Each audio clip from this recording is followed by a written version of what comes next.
Hello hello hello students, I hope आप मुझे देख सकते हो। आज की इस वीडियो में कुछ न्यू सीखेंगे। जो न्यू है हमारा, वो क्लास 9 की इंग्लिश का जो न्यू चैप्टर रहेगा, चैप्टर 4 पढ़ाऊंगा। बाकी चैप्टर्स की वीडियो अपलोड हो चुकी है, आप देख सकते हो जाके चैनल पे मेरे। जिस चैप्टर का नाम है हमारा a truly beautiful mind, chapter का नाम ही इतना बढ़िया है।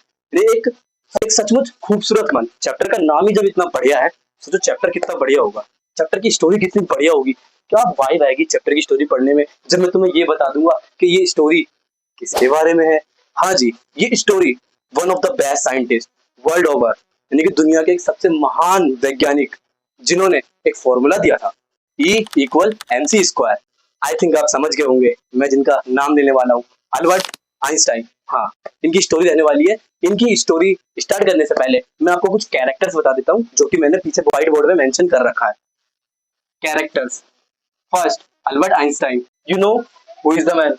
सेकंड, आइंस्टाइन मदर, आइंस्टाइन की माताजी। Third, Mileva Maric, Mileva Maric Einstein की वाइफ थी। Fourth, Elsa, Elsa. ये थोड़ा सस्पेंस रहने देता हूँ, स्टोरी जब पढ़ाऊंगा तब समझाऊंगा। तो स्टोरी देखो कैसे स्टार्ट होती है। अल्बर्ट आइंस्टाइन का जो जन्म था, वो जर्मन के उल्म शहर में हुआ था। 14 अप्रैल 1879 को उनका जन्म हुआ था।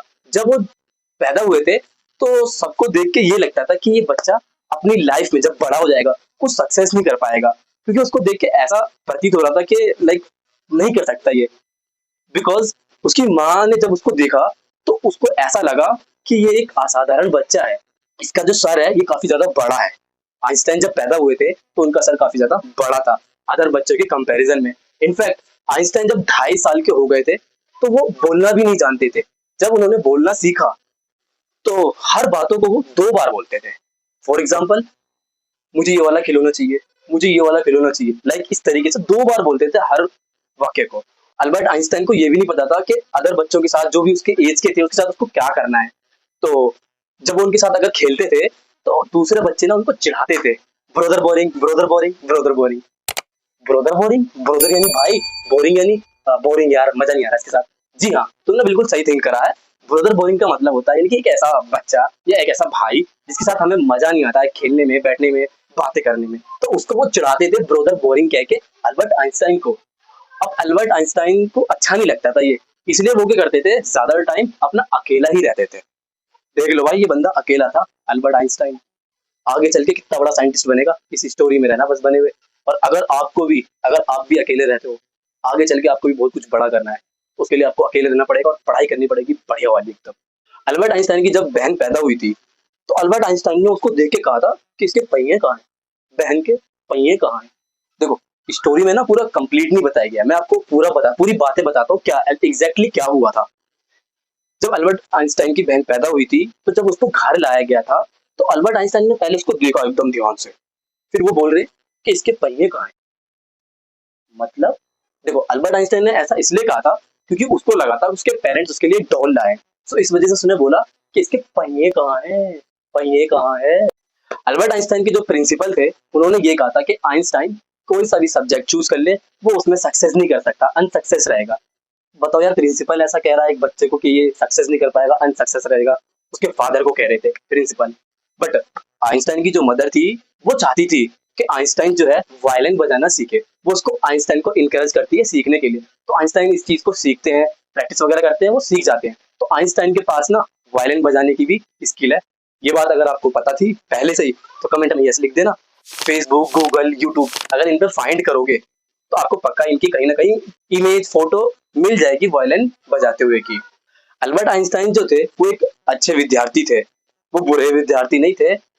जब वो 15 माह के थे, तभी वो म्यूनिक में स्कूल उन्होंने ज्वाइन कर लिया था। जब वो हाई स्कूल में पहुंच गए थे, उनके अच्छे मार्क्स आते थे, उनका बिहेवियर भी अच्छा था। बट स्कूल का जो रेजिमेंटेशन था, वो उनको पसंद नहीं था। उसको वो हेट करते थे, क्योंकि बहुत ज्यादा रूल रेगुलेशन, डिसिप्लिन, ऐसे वैसे। तो उनको ना घुटन सी महसूस होती थी इस रेजिमेंटेशन के अंदर। तो इस घुटन के कारण उसने क्या करा, स्कूल को ही छोड़ दिया। आगे बताया जाता है उसके पेरेंट्स मिलान चले जाते हैं, और आइंस्टाइन को उसके रिश्तेदार थे उनके पास उनको वो छोड़ देती है। आइंस्टाइन की ना विश थी, और वो विश क्या थी, वो विश ये थी कि भाई मैं जर्मन से हूँ, तो मैं स्विट्जरलैंड में जाके जर्मनी भाषा में ही अपनी आगे की पढ़ाई करूंगा। ये उनकी एक इच्छा थी।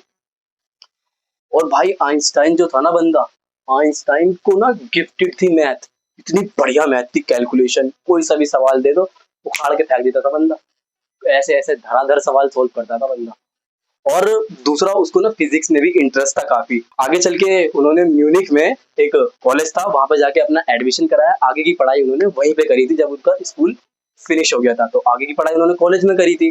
कॉलेज के अंदर उनकी एक क्लासमेट थी जो उसकी पार्टनर थी, मिलेवा मैरिक, उसमें उसको इंटरेस्ट आ जाता है।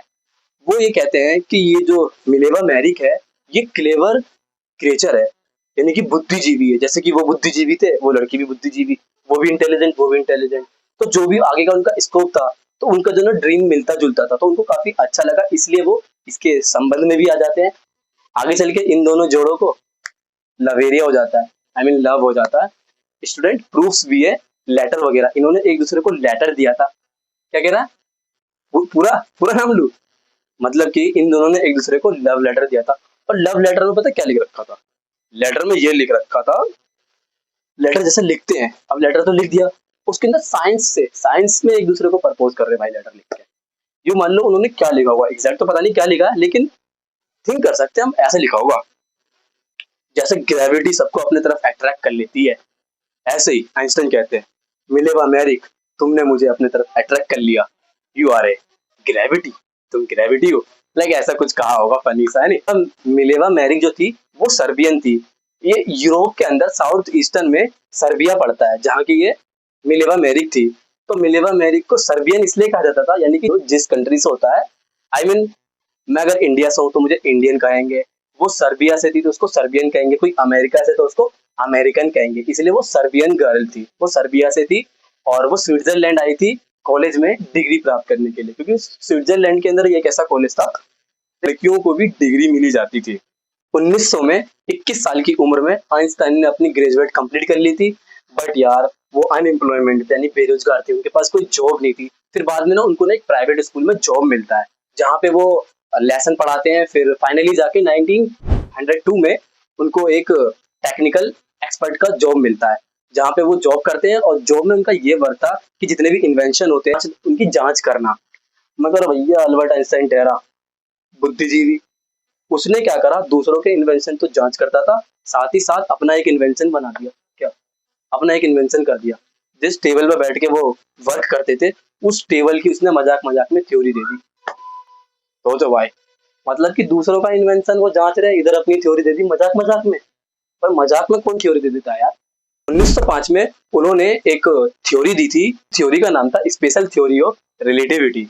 इस थ्योरी के अंदर उन्होंने स्पीड और टाइम के बारे में बताया था कि स्पीड और टाइम एक दूसरे के इक्वल नहीं है, यानी कि एक दूसरे के समान नहीं है, ये दोनों अलग अलग है। तो आप कहीं घूमने जाना चाहते हो, आप घूमने जा रहे हो, दो जने, दोनों के पास अलग अलग घड़ी है, वो कहीं पे भी घूम गए और घूम के वापस आ रहे हैं, दोनों के पास घड़ी है।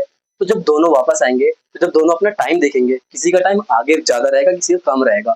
तो मतलब ऐसा होता है कि अगर किसी को ज्यादा टाइम लग गया, किसी को कम टाइम लगा, जल्दी आ गया वापस, तो इसलिए बोला गया है कि स्पीड और टाइम एक दूसरे के कभी भी इक्वल नहीं होता। आपको, अगर आप बॉयज हो तो आपको एक बेहतरीन सा एग्जांपल दिया है इसके अंदर ही, कि अगर मान लो अगर आप किसी एक खूबसूरत लड़की के साथ बैठे हो, अरे मन में लड्डू फूट गए तुम्हारे बॉयज, अरे छोड़ो पढ़ाई पे ध्यान दो। अगर आप किसी खूबसूरत लड़की के साथ बैठे हो 2 घंटे, तो वो 2 घंटे ना आपको 2 मिनट लगेंगे, 2 मिनट में निकल गए, लगते हैं ना? हाँ। और वहीं अगर आप किसी गर्म भट्टी के सामने बैठोगे 2 मिनट के लिए, वो 2 मिनट 2 घंटे लगेंगे। इस थ्योरी से जाहिर होता है कि जो स्पीड है वो टाइम के इक्वल नहीं हो सकती। के ऊपर उन्होंने एक फॉर्मूला दिया था, E equal mc²। E means energy, m मास, c यानी लाइट ऑफ स्पीड। जब आइंस्टाइन फिजिक्स के अंदर डिफिकल्ट प्रॉब्लम को सॉल्व कर रहे थे, तो उनकी ना पर्सनल लाइफ में ना कुछ प्रॉब्लम क्रिएट हो जाती है। उनकी जो मदर थी, आइंस्टाइन की जो मदर थी, उसको मिलेवा मैरिक पसंद नहीं थी, बिकॉज वो भी आइंस्टाइन की तरह ही किताबों में भाई डूबी रहती थी, इस तरीके से। सेकंड रीजन ये था कि वो ना आइंस्टाइन से 3 इयर्स बड़ी थी। सो इस वजह से आइंस्टाइन क्या करते हैं, अपना जो विवाह था, जो उनका मैरिज था, वो उसको उस समय टाल देते हैं। फिर फाइनली बाद में जाके 1903 में वो जाके मैरिज कर लेते हैं, और बाद में उनके 2 बच्चे भी होते हैं। बट जो उनका रिलेशनशिप था वो काफी लंबे समय तक नहीं चला, उन दोनों के बीच में दरारियां आने लगी, काफी ज्यादा प्रॉब्लम क्रिएट होने लग गई, डिस्टर्बेंस, लड़ाई झगड़े बहुत ज्यादा होने लगे, जिस वजह से उनका डिवोर्स हो जाता है आगे चल के 1919 में। जब मैंने इतना पढ़ा था पैराग्राफ के अंदर, मुझे भी लगा होगा कि यार अल्बर्ट आइंस्टाइन भाई साइंस एक साइंटिस्ट है। अब उसका पर्सनल लाइफ है, फैमिली है, साइंटिस्ट है तो उसके बहुत सारे वर्क होते होंगे, बहुत ज़्यादा प्रेशर आता होगा, काम का प्रेशर, घर का प्रेशर। सो इस वजह से मेंटल इश्यू के कारण उसने डिवोर्स दे दिया होगा। जब आगे पैराग्राफ में पढ़ा मैंने, उसमें ये लिखा था आइंस्टाइन ने उसी साल, भाई उसी साल अपनी मौसी की लड़की एल्सा से शादी कर ली। देख रहे हो आइंस्टाइन को? खैर छोड़ो, आइंस्टाइन थे भाई, कुछ भी कर सकते हैं। खैर खैर छोड़ो। 1915 में आइंस्टाइन ने एक और न्यू थ्योरी दी थी, जनरल थ्योरी ऑफ रिलेटिविटी। इस थ्योरी के अंदर उन्होंने ग्रेविटी के बारे में बताया था। उन्होंने 1915 में ही ये थ्योरी दी थी और एग्जैक्ट 1919 में उनकी जो थ्योरी थी वो उन्होंने पहले ही बता दिया था कि 1919 में ऐसा होने वाला। 1919 में जब सूर्य ग्रहण हुआ था, जो उन्होंने अपनी थ्योरी दी थी ग्रेविटी के अकॉर्डिंग, वही सेम एग्जैक्ट होता है। उनकी थ्योरी 1915 में आई थी और 1919 में जब सूर्य ग्रहण हुआ था, उस समय की जो थ्योरी थी उनकी थ्योरी 19 से मैच कर जाती है। आइंस्टाइन ने 1915 में बता दिया कि 1919 में ये होगा। सोचो, आइंस्टाइन उस समय बहुत ज्यादा फेमस हो गए थे, बहुत ज्यादा पॉपुलर हो रहे थे और हर न्यूज चैनल पे उनकी ही फोटो हर जगह, भाई बंदा फेमस हो गया था। और उस समय पे कहा जा रहा था कि ये एक साइंस की क्रांति है। 1921 में आइंस्टाइन को नोबेल प्राइज से सम्मानित किया जाता है फिजिक्स में। 1933 में जर्मनी के अंदर नाजी पार्टी की सत्ता आ जाती है, तो आइंस्टाइन क्या करते हैं, जर्मनी को छोड़कर वो अमेरिका में इमर्जेट हो जाते हैं, यानी कि वहां पे वो रहने लगते हैं। फिर 5 साल के बाद पता चलता है कि जो फांसीवादी लोग हैं वो भी लोग यहाँ पे भाग के आ रहे हैं अमेरिका में। उनको ये पता चला था कि जो हिटलर है, न्यूक्लियर बॉम्ब बनाना था, उसके बारे में कुछ नॉलेज हो, तो ऐसे लोगों को वो फाइंड कर रहा था। तो अल्बर्ट आइंस्टाइन को जब ये पता चलती है तो अल्बर्ट आइंस्टाइन क्या करते हैं, जो उनका एक पार्टनर था उसके थ्रू ना एक लेटर भिजवाते हैं 2 अगस्त 1939 को अमेरिका के प्रेसिडेंट को। उनका नाम था फ्रैंकलिन डी रूजवेल्ट। उस समय पे वो प्रेसिडेंट थे अमेरिका के। तो वो जब लेटर पढ़ते हैं तो लेटर के अंदर लिखा था कि इस प्रकार का बम है, अगर ये किसी बंदरगाह पर गिराया गया तो वो उस जगह को तो नाश कर देगा, पूरा मिटा देगा, और उसके आसपास के जितने भी एरिया है ना उसमें भी वो गंदा इफेक्ट करेगा। ये उन्होंने 1939 में बताया। फिर आगे चल के अमेरिका ने क्या करा, अपनी लड़ाई में जो फॉर्मूला लिखा था उस फॉर्मूले से ही उन्होंने एक बहुत बड़ा बम बनाया जो कि जापान पे गिरा दिया। अब जब जापान पे गिराया, वो बम जहाँ पे गिराया था जापान में, हिरोशिमा और नागासाकी में वो बम गिराया था। और कहा जाता है कि उस जगह पे आज भी जो बच्चे पैदा होते हैं ना, पैरालाइज होते हैं हाथ से पैर से, कहीं ना कहीं उनमें प्रॉब्लम होती है। आइंस्टाइन को जब इस बारे में पता चला था कि जापान पर अमेरिका ने बम गिराया है, जो कि उन्होंने एक लेटर में लिख के बताया था कि इस प्रकार का एक बम है, और उन्होंने फॉर्मूला भी दे दिया था अमेरिका वाले को कैसे ये बम है, ये वाला बम है, उनको काफी ज्यादा दुख हुआ। तो वो फिर से एक लेटर लिखते हैं। वो लेटर में लिखते हैं कि वर्ल्ड का भी एक गवर्नमेंट होना चाहिए, ये सबको चलाए समझाए क्या करना है कैसे करना है। बट उनके जो लेटर था उसको कोई रिस्पॉन्स नहीं मिलता। तो आइंस्टाइन क्या करते हैं, वो पॉलिटिक्स में घुस जाते हैं। पॉलिटिक्स में घुस गए भाई आइंस्टाइन, साइंटिस्ट पॉलिटिक्स में घुस गया। जैसे कि अभी थालापति यानी हीरो पॉलिटिक्स में घुस गया, ऐसे आइंस्टाइन साइंटिस्ट थे, वो पॉलिटिक्स में घुस गए और अपनी पॉपुलैरिटी के थ्रू भाई साहब पॉलिटिक्स सीख भी जाते हैं। और जब वो पॉलिटिक्स में आते हैं तो उसके बाद सबसे पहले वो इस बड़े से बम को, यानी ऐसी ऐसी चीजें जो भी बनाता है, इस पर उन्होंने रोक लगा दिया। इस महान साइंटिस्ट अल्बर्ट आइंस्टाइन का निधन हो जाता है 1955 में, 76 ईयर्स की एज में इनका निधन हो जाता है। और जब इनकी डेथ होती है तो इनको लोग बाग महान ग्रेट साइंटिस्ट के नाम से पुकारते हैं, और आज भी लोग बाग इन्हें ग्रेट साइंटिस्ट कहते हैं, क्योंकि इन्होंने वो कर दिया है ना अपने, उन्होंने ऐसे ऐसे कारनामे पास्ट में कर दिए जो आज के लोग भी हैरान है कि भाई कैसे कर दिया ये। मतलब कि उन जैसा आज तक पैदा नहीं हुआ, शायद आगे भी हो सकता है पैदा। वो तुम हो, वो तुम ही हो। अपनी पढ़ाई से, अपनी मेहनत, अपने डिसिप्लिन से अपने आप को मेंटेन रखते हो, पढ़ते रहोगे ना, मैं सच कह रहा हूँ अपनी क्लास में तुम ही टॉप करोगे अपनी क्लास के अंदर। अपनी मेहनत को खामोशी से करो, तुम्हारा रिजल्ट शोर मचा देगी। बस पढ़ाई करते रहो ध्यान से, एकदम लगन से। और इंग्लिश में क्लास 9th में हो, क्लास 10th में तुम्हारा बोर्ड एग्जाम आएगा, चाहते हो कि क्लास 10th की जो इंग्लिश है जो हार्ड आती है इतनी, वो बढ़िया हो जाए, तो क्लास 9th की बेसिक्स अच्छी कर लो। इस वीडियो पे डेली वीडियो आती है, लेक्चर वीडियो, ग्रामर की शॉर्ट्स में आती है, लॉन्ग वीडियो भी आएगी।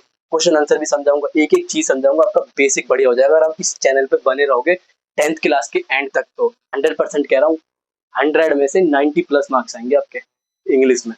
बाकी समझदार हो आप, इसी तरीके से आप अपनी मेहनत करते रहो, कंसिस्टेंसी से हार्ड वर्किंग करो। और जय हिंद, जय भारत। मिलते हैं नेक्स्ट वीडियो में। धन्यवाद वॉचिंग फॉर माई वीडियोस।